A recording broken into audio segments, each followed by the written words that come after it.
विदर्भासह अमरावती जिल्ह्यातील शिक्षण संस्थेचा संप हा आता मागे घेण्यात आलाय। अमरावतीतील सर्व खासगी शाळा या सुरू आहेत।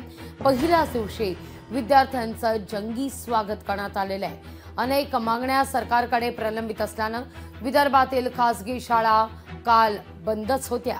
मात्र आज शिक्षण संस्थेनं संप मागे घेतलाय।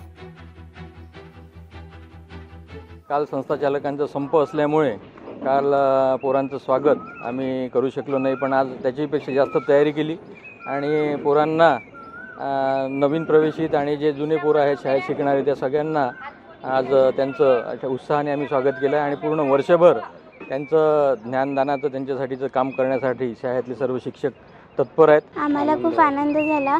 आज आमचं या ठिकाणी खूप सुंदरपणे स्वागत झालं। खूप छान वाटलं। कसं स्वागत केलं तुझं? खूप छान, ढोल ताशे, खूप फुलं वगैरे सगळे खूप छान। लोकशाही मराठी ऐका, पहा, जागरूक रहा।